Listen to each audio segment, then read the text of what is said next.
नमस्कार, मैं नेहा और आप देख रहे हैं एसके लाइव, आपका समय आपकी खबर।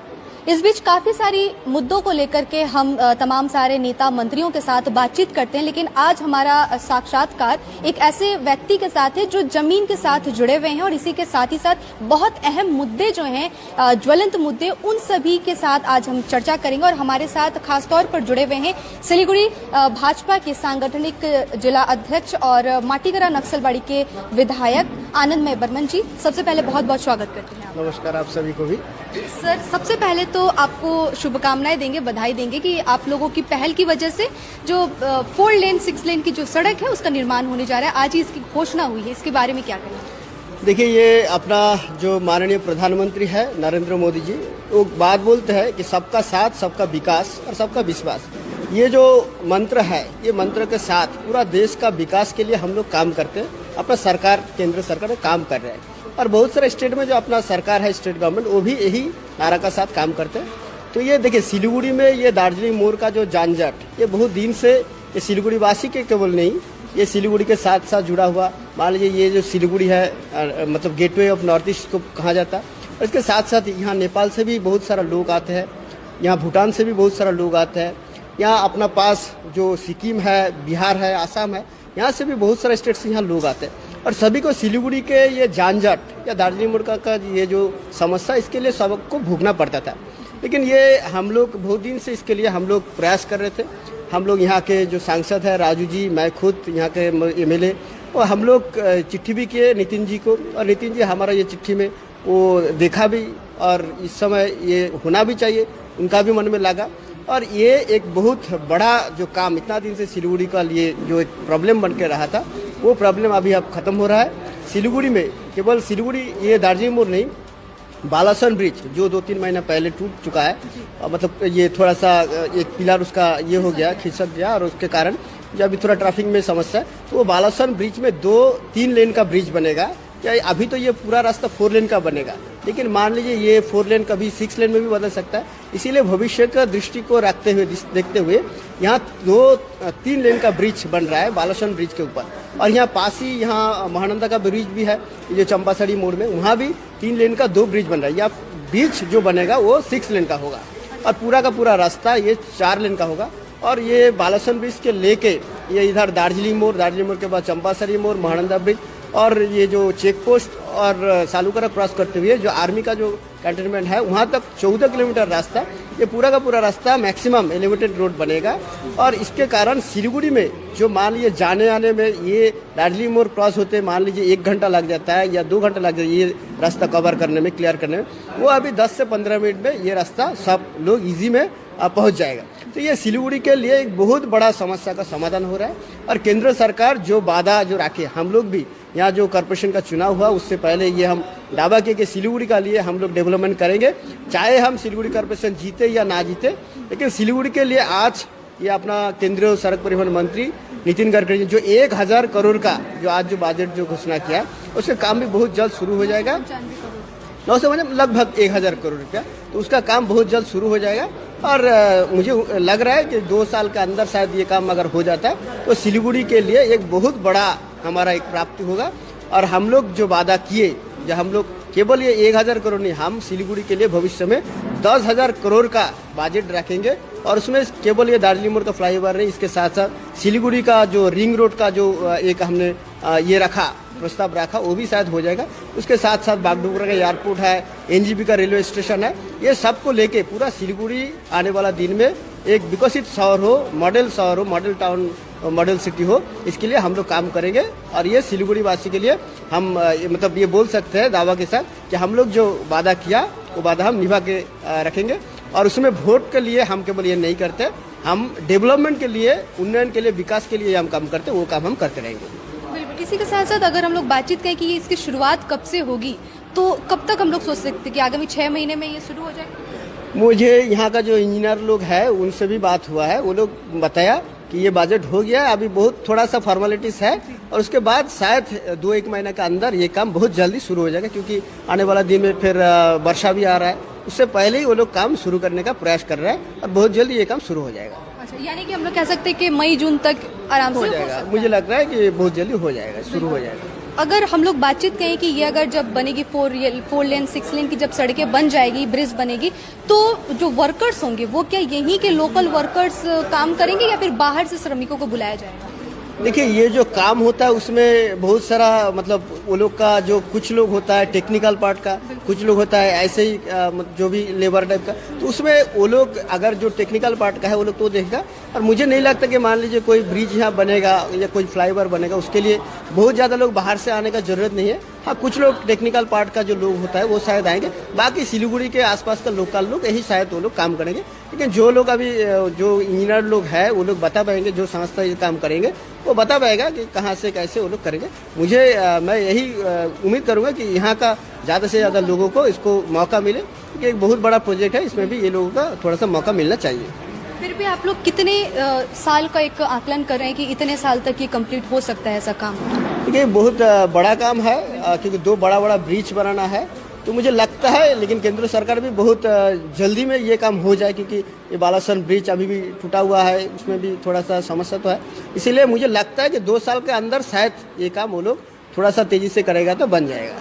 2 साल तक? 2 साल तक शायद हो जाएगा जी। 2 साल की अगर हम लोग बातचीत कहें तो अभी 2022 से तो 2024 यानी कि लोकसभा चुनाव कहीं ना कहीं सामने हो जाएगा। ये सारी चीजों को लेकर के कहीं लोकसभा चुनाव आपके टारगेट में है?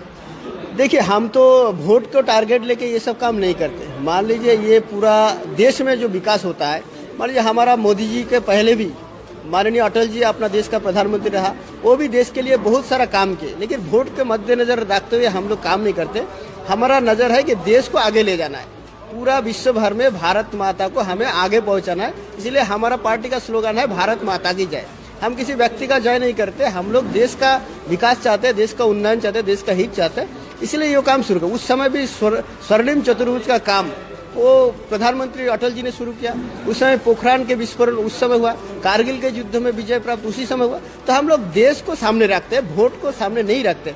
हाँ, ये घटना ये है कि अभी हर अपना जो ये मतलब देश का जो ये है व्यवस्था है, राज्य का जो व्यवस्था है, हर 1-2 साल के अंदर कोई ना कोई वोट आ ही जाता है। मान लीजिए लोकसभा का चुनाव है, विधानसभा का चुनाव होता है, कॉर्पोरेशन का चुनाव होता है, पंचायत का चुनाव होता है, तो चुनाव तो आते जाते रहते हैं, लेकिन अपना जो काम है तो विकास करना है देश को। देखिए, ये बहुत सालों से नहीं हुआ, यहाँ का स्टेट गवर्नमेंट नहीं किया, पहले का कोई दूसरा गवर्नमेंट ने नहीं किया, लेकिन अभी जो यहाँ सिलीगुड़ी के लिए बहुत जरूरी है उसको मद्देनजर रखते हुए वोट तो आते जाते जाएगा, लेकिन हम विकास करना चाहते हैं और विकास के लिए ही ये काम होगा। इसके साथ वो लोकसभा वोट का कोई संपर्क नहीं है। और जो अभी यूपी और उस उत्तराखंड, मणिपुर, गोवा का जो नतीजा निकला, उसमें नहीं लगता कि अभी तीसरे बार के लिए 2024 में भारतीय जनता पार्टी का सरकार करने के लिए, क्योंकि लोग का मन में एक ही है, क्योंकि देखिए पूरा देश भर में भारतीय जनता पार्टी कोई विकल्प अभी तक खड़ा नहीं है। जो कांग्रेस था वो कांग्रेस अब कांग्रेस मुक्त भारत दिख रहा है, पूरा आंचलिक दल का जैसा अभी कांग्रेस का हालत हो गया है। केवल 2 स्टेट में कांग्रेस अभी है, राजस्थान और छत्तीसगढ़, और भारतीय जनता पार्टी के साथ 18 स्टेट, अभी 31 में से 18 स्टेट भारतीय जनता पार्टी के साथ है, और केंद्र सरकार और आधा से ज़्यादा देश का सरकार भारतीय जनता पार्टी के साथ है। इसीलिए 2024 का जो चुनाव है उसमें माननीय प्रधानमंत्री नरेंद्र मोदी जी यूं ही जीतेंगे, उसके लिए। और मतलब ऐसा बात नहीं कि उसके लिए हमें अलग से कुछ करना होगा, लेकिन देश का जो डेवलपमेंट, देश का जो परिवर्तन है वो हम जरूर करते रहेंगे। ये तो एक बात रही। आगे अगर हम लोग इसी मुद्दे पर बातचीत कहें तो जिस तरीके से शहर में अभी जाम है, हालांकि ये ब्रिज बनने के बाद, ये सड़कें बनने के बाद सहूलियत तो मिल जाएगी, पर्यटन व्यवसाय को किस तरीके से बढ़ावा मिल सकता है, क्योंकि ये उत्तर बंगाल एक पर्यटन क्षेत्र ज्यादा विशेष तौर पर है, तो क्या कहें? देखिए, ये बात तो सही है। अपना जो ये दार्जिलिंग जिला हो या उत्तर बंगाल हो, इसमें बोला जाता है कि इसमें बहुत सारा टीस होता है। ये टी फॉर टी मतलब चाय का बागान, T for tourism, T for Tobago, T for timber, ये सब है। तो इसलिए जो ये अगर ब्रिज बन जाता है, 2 ब्रिज यहाँ बनेगा, दार्जिलिंग मोड़ का फ्लाईओवर बन जाएगा, तो यहाँ भी लोगों का मान लीजिए, देखिए जो बाहर से भी टूरिस्ट लोग आते हैं वो लोग का भी अभी कहाँ जाते हैं, यही दार्जिलिंग मोड़ होकर दार्जिलिंग जाना पड़ता है, मिरिक जाना पड़ता है। तो ये जो जाने आने का यही होके एयरपोर्ट से आपका सिक्किम जाना होगा। तो ये जो मेन जो रास्ता है, और ये रास्ता अगर बहुत जल्दी वो लोग इजीली पास हो जाता है, क्रॉस कर जाते हैं, तो इसके लिए जो टूरिज्म का भी जो डेवलपमेंट और टूरिज्म का भी सुविधा वो बहुत सारा होगा। लोगों का जो आकर्षण जो यहाँ है, नॉर्थ बंगाल को पास करते हुए, सिलीगुड़ी को पास करते हुए, दार्जिलिंग हो भूटान हो, सिक्किम हो, तो उसमें ये ब्रिज बन जाने के बाद, ये सिलीगुड़ी का जानजट कम होने के बाद लोगों का भी सिलीगुड़ी का साथ लगाव थोड़ा अच्छा होगा, कम्युनिकेशन व्यवस्था ठीक रहेगा, तो पर्यटन में भी उसका काफ़ी प्रभाव होगा और पर्यटन भी इसमें विकसित हो जाएंगे। इसके साथ ही साथ हम लोग एक और विशेष मुद्दा है, जब भी बारिश होती है तो पहाड़ों पर ज्यादातर देखने को मिलता है कि भूस्खलन होती है, यातायात की बात करें तो सब कुछ ठप हो जाती है। NH10 जो कि सिक्किम जो रास्ता जाता है, वहां से सिलीगुड़ी, सिक्किम और आसपास के इलाकों को जोड़ता है, तो क्या केंद्र सरकार ने उस तरफ कभी रुख नहीं किया या फिर उन्होंने अभी तक सोचा नहीं? उस तरफ कब सोचा जाएगा या फिर उसके लिए कोई प्रोजेक्ट है? देखिए, सिलीगुड़ी के केवल नहीं, ये पूरा दार्जिलिंग, पूरा सिक्किम, ये सब इलाका लेके केंद्र सरकार का बहुत भावना है। और इसके लेके मान लीजिए केवल ये दार्जिलिंग, जलपाईगुड़ी और सिक्किम के आसपास इस इलाका को लेके लगभग 25,000 करोड़ का प्रोजेक्ट केंद्र सरकार का पास है और वो लोग उसका काम भी बहुत जल्दी शुरू कर देगा। आप लोग को पता भी है, मैं कुछ काम चल रहा है, शुरू हो गया। जैसे सेबोक से लेके रंगपो तक जो इधर जो ट्रेन का व्यवस्था पहले नहीं था, अभी वो काम शुरू हो गया है और वो काम बहुत जल्द खत्म भी होगा। अभी काम बहुत अच्छा से चल रहा है, बहुत सारा टनल बन रहा है और रंगपो का साथ सेबोक का रेलवे स्टेशन का जो अगर ये कम्युनिकेशन मतलब कंप्लीट हो जाता है तो इसके लिए ये जाने आने का जो व्यवस्था ये और भी सिक्किम के साथ अपना ये सिलीगुड़ी का योगाযোগ व्यवस्था बहुत अच्छा हो जाएगा। उसके साथ साथ जो कोरोनेशन ब्रिज है सेबोक में, वो कोरोनेशन ब्रिज बहुत पुराना है, उसका एक अल्टरनेट ब्रिज वही सेबोक का बासी नदी का ऊपर, तिस्ता नदी का ऊपर, वो भी बन रहा है, उसका भी प्रोजेक्ट जमा हो गया और उसका भी काम बहुत जल्दी शुरू हो जाएगा।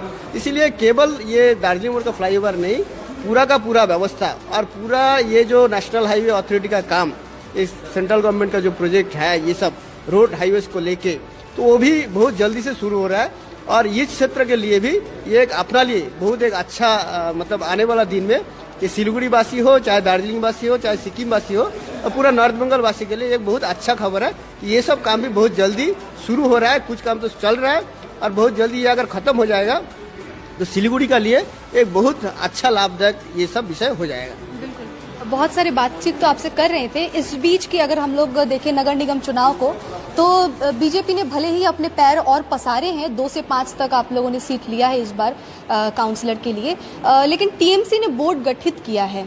इस बार काम की अगर हम लोग आपकी बातचीत कहें बीजेपी की तरफ से, या फिर क्या विजन होगी आप लोगों को 5 साल में, किस तरीके से कामकाज करेंगे?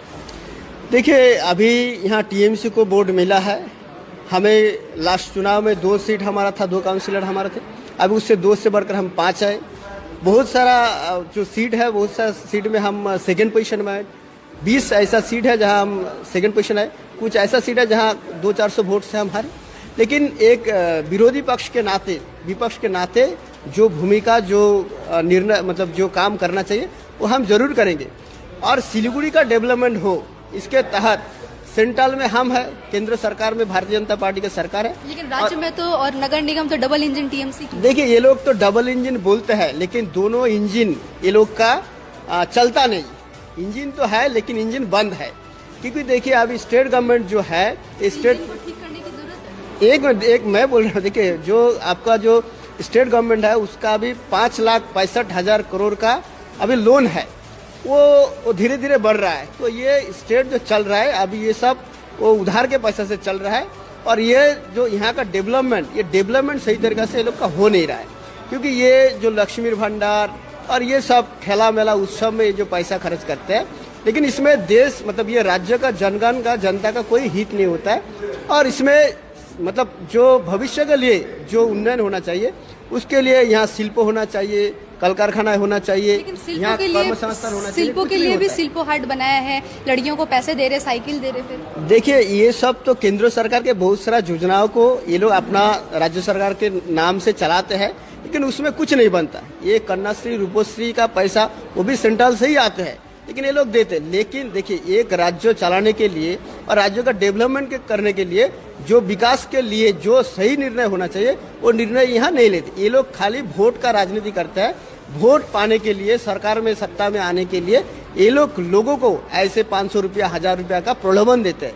लेकिन ये राज्य का उन्नयन के लिए जो करना चाहिए, मान लीजिए देखिए, एक घर का, एक महिला का आप 500 रुपया दिए, 1000 रुपया दिए, उसमें उस परिवार का, उस फैमिली का कुछ उन्नयन विकास नहीं होता है। उसके लिए कोई नौकरी चाहिए। मान लीजिए उस फैमिली में किसी का अगर 30,000 का सैलरी लग जाए तो उसमें वो 500 का और 1000 का कोई फर्क नहीं होता। कहाँ 30,000 का नौकरी हो और कहाँ 500,000 रुपया का एक प्रलोभन हो, लोभ हो। तो ये जो होना चाहिए वास्तविक रूप से हर फैमिली में किसी न किसी व्यक्ति नौकरी के दावेदार है, नौकरी के योग्य है, लेकिन उसको नौकरी नहीं मिलता है। पूरा बंगाल में लाखों करोड़ों ऐसा जनता है जो अभी एमए पास कर गए, इंजीनियरिंग पास कर गए, लॉ पास कर गए, पीएचडी पास कर गए, लेकिन वो लोग का नौकरी नहीं मिला। तो ये नौकरी का व्यवस्था करना चाहिए और पूरा राज्यों में बहुत सारा शिल्प करना चाहिए, कल कारखाना होना चाहिए। ये सब अगर हो जाएगा, यहाँ का जनता यहाँ पर अगर नौकरी में लग जाएगा, यहाँ से बाहर नहीं जाना पड़ेगा। देखिए अभी बहुत सारा लोग कोरोना का समय में परिযায়ী श्रमिक माइग्रेटेड लेबर बन के बहुत सारे स्टेट में थे। तो वो अगर नहीं करना है, ये स्टेट को डेवलपमेंट करना है, तो फिर सही तरीका से इसको निर्णय लेना चाहिए। लेकिन उसके लिए ये लोग का सोच नहीं है। ये लोग खाली डबल इंजन बोलते हैं, लेकिन दोनों इंजन ये लोग का फेल होकर बैठा हुआ है। ठीक है ना। बहुत बहुत धन्यवाद देते हैं आनंद बर्मन जी का, जिन्होंने समय दिया और काफ़ी सारे अहम और ज्वलंत मुद्दों पर हमने इनसे चर्चा की है, बातचीत की है और आगे भी इसी प्रकार के खबरों और एक्सक्लूसिव इंटरव्यूज के लिए, एक्सक्लूसिव खबरों के लिए, अपडेट्स के लिए आप बने रहिए हमारे साथ, देखते रहिए SK लाइव। धन्यवाद।